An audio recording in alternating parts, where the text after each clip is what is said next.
Suryapet sub register కార్యాలయం వద్ద తీవ్ర ఉద్రిక్తత చోటు చేసుకుంది. అక్రమ రిజిస్ట్రేషన్లు చేయవద్దని ధర్నా చేపట్టారు. సూర్యాపేటలో సబ్ రిజిస్టర్ కార్యాలయం వద్ద తీవ్ర ఉద్రిక్తత చోటు చేసుకుంది. అక్రమ రిజిస్ట్రేషన్లు చేయవద్దని, ఏదైనా అంశం ఉంటే ఇక్కడికి రమ్మన్నా తాను చర్చలకు వస్తానని, చట్టాన్ని అధికారాన్ని అడ్డం పెట్టుకుని ఇష్టం వచ్చినట్లు చేస్తానంటే చెల్లదని సూర్యాపేట సబ్ రిజిస్టర్ కార్యాలయం ముందు ధర్నాకు దిగిన పిఆర్ పై రాష్ట్ర ప్రధాన కార్యదర్శి ఒట్టే జానయ్య యాదవ్ ను శుక్రవారం పోలీసులు అరెస్టు చేశారు.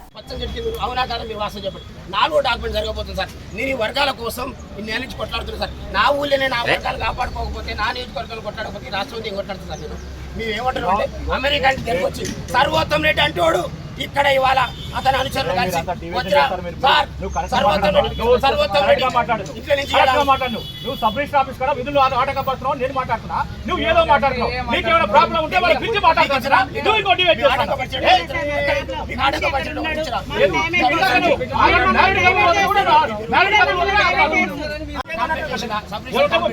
నేను చెప్తున్నా, వీళ్ళు దొంగలు. ఒకటి పోతు భాస్కర్ చేసిన ఎఫ్ఐఆర్, ఒకటి నేను ఇచ్చిన ఎఫ్ఐఆర్. వీళ్ళు 2 ఎఫ్ఐఆర్లు ఉన్నాక దేశం దాటిపోయి అమెరికాలో తిరుగుతారు. ఇవాళ మళ్ళీ వచ్చి సర్వోత్తమ్ రెడ్డి వచ్చి మళ్ళీ ఆయన పేరు మీద రిజిస్టర్ చేసుకుంటాడు. మాకు అన్యాయం జరుగుతుంది, మా పేద ప్రజలకు అన్యాయం జరుగుతుంది. దయచేసి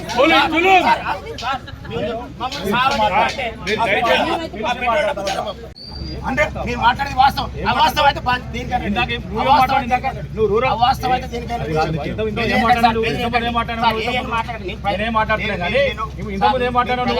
మాట్లాడుతున్నాడు. బెదిరేకండి.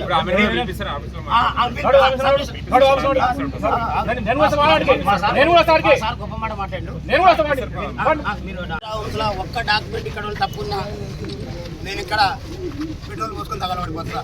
కానీ ఇక్కడ డాక్యుమెంట్ తీసుకొచ్చిన వాళ్ళది 100 తప్పులు నేను చూపిస్తాను సార్. కానీ సిఐ గారు మాకు అవకాశం ఇవ్వాలి.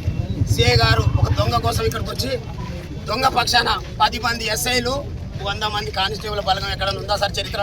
ఒక దొంగ దొరసాని అదే పోలీస్ స్టేషన్లో 2 ఎఫ్ఐఆర్లు అయినాయి సార్. ఆమె దొంగ చీటరు అని. ఆ చీటర్ కోసం ఇన్ని పోలీసు బలగాలు, ఇంతమంది సిఐలు, ఇంతమంది ఎస్ఐలు వచ్చి ఇవాళ ఆ రిజిస్ట్రేషన్ చేపిస్తానికి పూనుకున్నారంటే దయచేసి మా పేదలను కాపాడేది మీ మీడియానే సోదరులారా.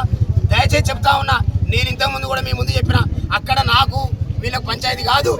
ఈ రెడ్డి దొరలు ఎవరైతే ఉన్నారో వాళ్లకు వ్యతిరేకంగా నేను ఇవాళ రాజకీయాలు మొదలుపెట్టిన తర్వాత వాళ్ళ వెంట ఉన్నంత కాలం నన్ను జానయ్య అంటే ఒక గొప్ప మనగాడు, గొప్ప రాజకీయవేత్త, మా అందరికీ సరైనోడని చెప్పుకున్నటువంటి టీఆర్ఎస్ పార్టీ, మరి అదేవిధంగా కాంగ్రెస్ పార్టీ దామోదర్ రెడ్డి గారు వాళ్ళు ఎంత ఉన్నంతకాలం జానయ్య మంచోడైండు. వాళ్ళు చేస్తున్న దుర్మార్గాలని 70-80 సంవత్సరాలైనా నేటికి మా బీసీ ఎస్సీ ఎస్టీ వర్గాలకు వాళ్ళ బతుకులు ఇంకా అడక తినే కాడనే ఉన్నాయి. దీనికి కారణమైనటువంటి ఈ అగ్రవర్ణ పార్టీలని ఈ రాష్ట్రంలో పొందబెట్టాలని నేను ఇవాళ మా నాయకుడు తీన్మార్ మల్లన్న గారి నాయకత్వంలో ఇవాళ రాష్ట్ర వ్యాప్తంగా అగ్రవర్ణాల గుండెల్లో రైలు పరిగెత్తే విధంగా మేము చేస్తున్నటువంటి రాజకీయాలను చూసి తట్టుకోలేక ఇవాళ నన్ను ఇక్కడ మట్టు పెట్టడం కోసం ఇవాళ మా దగ్గర ఉన్నటువంటి వజ్రహంసలో ఉన్నటువంటి పేదలు కొనుక్కున్నటువంటి ఇళ్ల మీద ఈ పోలీసులతోని దాడులు చేయించి, ఈ పోలీసులతోని కుట్రలు చేయించి అమెరికా నుంచి దెంకపోయి 6 నెలల నుంచి దొరుకుతలేదని ఎస్ఐ బాలనాయక్ గారు చెప్పిండు. ఇవాళ వచ్చింది రండి, మరో డాక్యుమెంట్ దొంగ డాక్యుమెంట్ క్రియేట్ చేస్తుందని నేను పిలిస్తే వచ్చి ఇవాళ ఆమెకు మద్దతుగా ఈ సర్వోత్తమ్ రెడ్డి, ఈ సూర్యాపేట వాళ్ళ అయ్యని 3 సార్లు పొందబెట్టిన వీళ్ళకి సిగ్గు లేక ఆయన ఏమంటున్నటువంటి పోతు భాస్కర్ ఒక అగ్రిమెంట్ చేసుకొని ఆయన కూడా ఇవాళ ఎఫ్ఐఆర్ చేయించిండు. మళ్ళా వీళ్ళందరూ రెడ్లు ఒకటై ఇవాళ బీసీని అయినటువంటి నేను అక్కడ కొనుగోలు చేసుకున్నటువంటి మా బీసీ ఎస్సీ ఎస్టీ బిడ్డల ఇళ్ల మీదకి వచ్చి అక్రమైన రిజిస్ట్రేషన్ చేస్తా ఉండని ఆధారాలతో సహా సబ్ రిజిస్టార్ గారి ముందర పెట్టినాం. సబ్ రిజిస్టార్ గారు దండం పెట్టి చెప్తా ఉండు, జానయ్యను విక్రయించిపోతే నన్ను బలవంతంగా రిజిస్ట్రేషన్ చేపిస్తే మళ్ళీ నేను ఏడాదిలో రిటైర్ అయ్యేది ఉంది, నా జీవితాలు ఆగమైపోతే దయచేసి నువ్వు విక్రయించగలరు కానీ ఆయన వేడుకుంటా ఉండు. ఇక్కడ ఎస్ఐ సిఐ వెంకటయ్య గారు వీళ్ళు వచ్చేమో మాకేదో ల్యాండ్ ఆర్డర్ ప్రాబ్లం అని వాళ్ళకు పైనుంచి అధికార పార్టీలకు ప్రెజర్ చేస్తూ ఉంటే కుక్కని ఇడ్చుకపోయినట్టు మమ్మల్ని ఇడ్చుకపోయే ప్రయత్నం చేస్తారు. దయచేసి సోదరులారా ఒకటే విజ్ఞప్తి చేస్తా ఉన్నా, ఇవాళ వాళ్ళు చేసే రిజిస్ట్రేషన్ నిలుపుదల చేయాలి. వాళ్ళు రేపు సిఐ గారి సమక్షంలోకైనా, డిఎస్పీ గారి సమక్షంలోకైనా, ఎస్పీ గారి సమక్షంలోకైనా, ఐజీ గారి సమక్షంలోకైనా ఈ ప్లాట్లు అందరూ కూడా వస్తారు. వీళ్ళందరినీ తీసుకొచ్చే బాధ్యత నాది. అప్పటి వరకు మేము చెప్తా ఉన్నాం, సబ్ రిజిస్టార్ గారు ఆ రిజిస్ట్రేషన్ నిలిపిచేయాలి.